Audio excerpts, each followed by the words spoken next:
नमस्कार दोस्तों, स्वागत है आपका एक बार फिर आपके अपने चैनल एएस एजुकेशन क्लासेस में। दोस्तों, आज हम बात करेंगे इस वीडियो में मध्य प्रदेश जेल भर्ती परीक्षा 2020 के ओल्ड क्वेश्चंस पेपर पार्ट 16 की।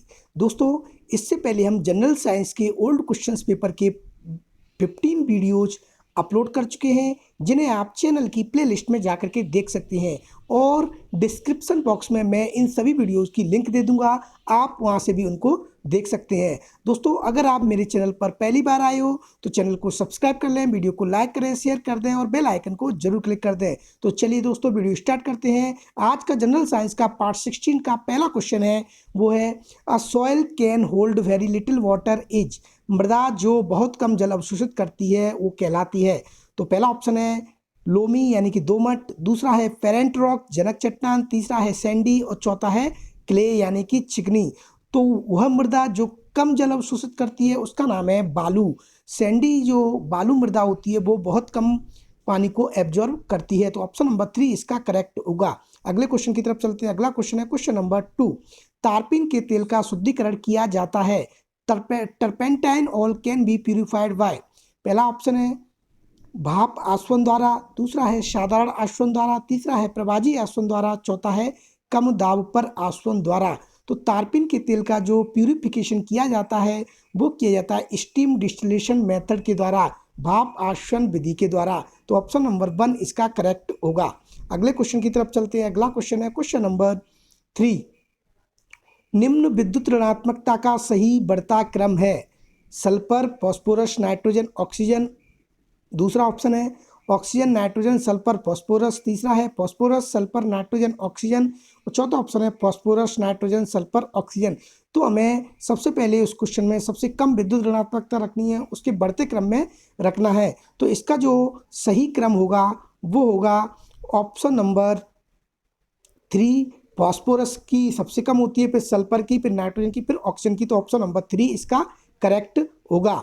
अगले क्वेश्चन की तरफ चलते हैं। अगला क्वेश्चन है क्वेश्चन नंबर 4। दो पिंड एक दूसरे के विरुद्ध रगड़े जाते हैं। इलेक्ट्रॉन खोएंगे, इनमें से कोई नहीं इलेक्ट्रॉन प्राप्त करेंगे। एक खोएगा और दूसरा इलेक्ट्रॉन प्राप्त करेगा। तो जब दो पिंड एक दूसरे के विरुद्ध रगड़े जाते हैं, उनको रफ किया जाता है, तो उनमें से एक इलेक्ट्रॉन खोता है और दूसरा इलेक्ट्रॉन प्राप्त करता है। तो ऑप्शन नंबर 4 इसका करेक्ट होगा। अगले क्वेश्चन की तरफ चलते हैं। अगला क्वेश्चन है question number 5। Force of friction is directly proportional to. घर्षण बल सीधे समानुपाती होता है। पहला ऑप्शन है भार, दूसरा है क्षेत्रफल, तीसरा है गतिमान वस्तु के इन सभी कारकों पर, चौथा है आकार पर। तो दोस्तों, घर्षण बल जो कि सीधे समानुपाती होता है वो भार के भी होता है, क्षेत्रफल के भी होता है और आकार के भी होता है। तो इसका ऑप्शन नंबर 3 करेक्ट होगा। All these factors of the moving body, गतिमान वस्तु के सभी कारकों पर निर्भर करता है। ऑप्शन नंबर 3 करेक्ट होगा। अगले क्वेश्चन की तरफ चलते हैं। अगला क्वेश्चन है question number 6। Pollen grains are produced in. परागकण उत्पन्न होते हैं।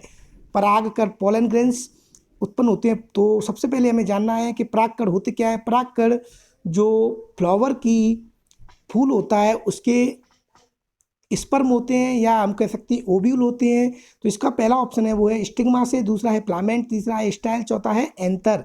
तो परागकण जो उत्पन्न होते हैं वो परागकोश में उत्पन्न होते हैं, एंथर में। एंथर से परागकोश निकल करके किसी दूसरे पुष्प पर गिर जाते हैं। तो ऑप्शन नंबर इसका 4 करेक्ट होगा। अगले क्वेश्चन की तरफ चलते हैं। अगला क्वेश्चन है क्वेश्चन नंबर 7। एक रेतीली जमीन पर बिखरी हुई लोहे की कीलों को एकत्रित करने में जो बल प्रयुक्त होता है वह है। रेतीली जमीन होती है, उस पर बिखरी हुई लोहे की कील पड़ी हुई है, उनको एकत्रित करने में हम किस बल का प्रयोग करेंगे। तो पहला ऑप्शन है चुंबकीय बल यानी मैग्नेटिक फोर्स, दूसरा है नन ऑफ दीज, तीसरा है ग्रेविटेशनल फोर्स, चौथा है फ्रिक्शन फोर्स। तो जो लोहे की कीलें हैं वो चुंबक के प्रति आकर्षित होंगी, इसलिए हम इसका चुंबकीय बल का प्रयोग करेंगे, मैग्नेटिक फोर्स का। तो ऑप्शन नंबर 1 इसका करेक्ट होगा। अगले क्वेश्चन की तरफ चलते हैं। अगला क्वेश्चन है क्वेश्चन नंबर 8।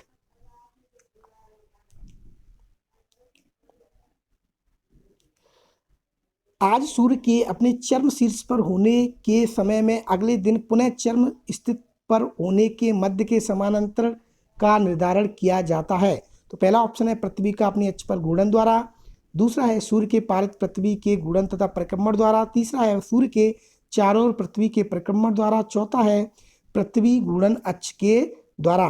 तो इसका जो करेक्ट ऑप्शन होगा वो होगा पृथ्वी की घूर्णन अक्ष के झुकाव द्वारा हम इसको निर्धारण कर सकते हैं। तो अगला क्वेश्चन है question number 9। Rhizobium is a good example of, rhizobium अच्छा उदाहरण है परजीविका, सहजीविका, इनमें से कोई नहीं, कीट आर्यों का। राइजोबियम एक बैक्टीरिया का नाम है जो कि लेगुमिनेसी कुल के पौधों की जड़ों में पाया जाता है, या हम कह सकते हैं दलहन वाली पौधों की जड़ों में ये पाया जाता है। ये सहजीवी का सबसे अच्छा उदाहरण होता है। तो ऑप्शन नंबर 2 इसका करेक्ट होगा। अगले क्वेश्चन की तरफ चलते हैं। अगला क्वेश्चन है क्वेश्चन नंबर 10। जीवन में वृद्धि तथा संतुलन बनाए रखने के लिए अनिवार्य एमिनो अम्लों की संख्या होती है। पहला ऑप्शन है 8, दूसरा है 4, तीसरा है 2, चौथा है 1। तो अनिवार्य अमीनो अम्लों की जो संख्या होती है वो होती है 8। तो ऑप्शन नंबर फर्स्ट करेक्ट होगा। अगले क्वेश्चन की तरफ चलते हैं। अगला क्वेश्चन है क्वेश्चन नंबर 11। बोगनविलिया परिवर्धित होता है, लेयरिंग, कटिंग, इनमें से कोई नहीं, ग्राफ्टिंग।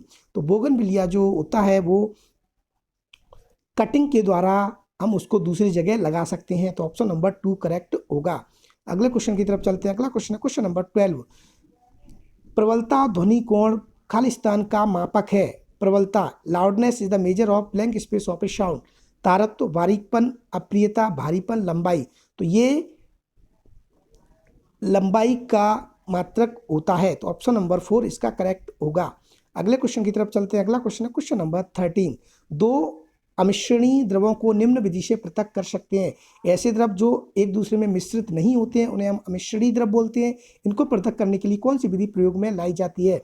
तो पहला ऑप्शन है भाप आसवन द्वारा, दूसरा है प्रभाजी आसवन द्वारा, तीसरा है प्रभावी स्तंभन द्वारा और चौथा है पृथककारी कीप द्वारा। तो दो अमिश्रित द्रवों को पृथक करने के लिए हम सेपरेटिंग फनल का प्रयोग करते हैं। तो ऑप्शन नंबर 4 इसका करेक्ट होगा। अगले क्वेश्चन की तरफ चलते हैं। अगला क्वेश्चन है क्वेश्चन नंबर 14। किसी साज की टाइट की गई डोर खालिस्तान आवृत्ति की ध्वनि उत्पन्न करती है। इनमें से कोई नहीं, समान, निम्न, उच्च। तो किसी साज की टाइट की गई डोर उच्च आवृत्ति की ध्वनि उत्पन्न करती है। तो ऑप्शन नंबर 4 इसका करेक्ट होगा। अगले क्वेश्चन की तरफ चलते हैं। अगला क्वेश्चन है क्वेश्चन नंबर 15। NH3 यानी कि अमोनिया में नाइट्रोजन की संयुक्ता HCl में Cl की संयुक्ता से कितना गुना अधिक है? यानी कि अमोनिया NH3 में जो नाइट्रोजन की संयुक्ता है वो HCl में क्लोरीन की संयुक्ता से कितनी अधिक है? तो नाइट्रोजन अमोनिया में नाइट्रोजन की संयोजकता जो होती है वो इस HCl में क्लोरीन की संयोजकता से 3 गुना अधिक होती है। तो ऑप्शन नंबर फर्स्ट इसका करेक्ट होगा। अगले क्वेश्चन की तरफ चलते हैं। अगला क्वेश्चन है क्वेश्चन नंबर 16। सोलर कुकर में निम्न में से कौन से प्रकार का दर्पण का प्रयोग किया जाता है? सोलर कुकर, पहला ऑप्शन है नन ऑफ दी अबव, दूसरा है प्लेन मिरर, तीसरा है उत्तल दर्पण, चौथा है अवतल दर्पण। तो प्लेन जो सोलर कुकर होता है उसमें हम समतल दर्पण का प्रयोग करते हैं। तो ऑप्शन नंबर 2 इसका करेक्ट होगा। अगले क्वेश्चन की तरफ चलते हैं। अगला क्वेश्चन है क्वेश्चन नंबर 17। लाइकेन, शैवाल तथा खालिस्तान से मिलकर बनी होती हैं। कवक, जीवाणु, मोसेज, प्रोटोजोआ। तो लाइकेन, शैवाल और कवक से मिलकर बने होते हैं। लाइकेन जो होते हैं वो शैवाल तथा कवक से मिलकर बने होते हैं। लाइकेन भी एक मॉस होता है, वो शैवाल तथा कवक से मिलकर बना होता है। शैवाल उसको फूड प्रोवाइड कराता है, कवक उसको रहने के लिए जगह प्रोवाइड कराता है। ये एक सिम्बायोटिक का बहुत अच्छा उदाहरण होता है। तो ऑप्शन नंबर फर्स्ट इसका करेक्ट होगा। अगले क्वेश्चन की तरफ चलते हैं। अगला क्वेश्चन है क्वेश्चन नंबर 18। सूर्य की पराबैंगनी किरणों से निम्नलिखित में से किसके द्वारा बचाव होता है? Sulphur dioxide, ozone, oxygen, carbon dioxide. सूर्य की जो पराबैंगनी किरणें होती हैं, अल्ट्रावायलेट रेज होती हैं, वो ओजोन के द्वारा बचाव होता है। ओजोन एक लेयर होती है जो स्ट्रेटोस्फीयर नामक लेयर में पाई जाती है। वो पृथ्वी की सतह से 0 से लेकर के 32 किलोमीटर की ऊंचाई पर होती है। ये पराबैंगनी किरणों से हमारी बहुत अच्छे से रक्षा करती है। तो ऑप्शन नंबर 2 इसका करेक्ट होगा। अगले क्वेश्चन की तरफ चलते हैं। अगला क्वेश्चन है क्वेश्चन नंबर 19। एक प्रकाश किरण दर्पण की सतह से टकराकर आगे बढ़ती है, इसे हम कहते हैं।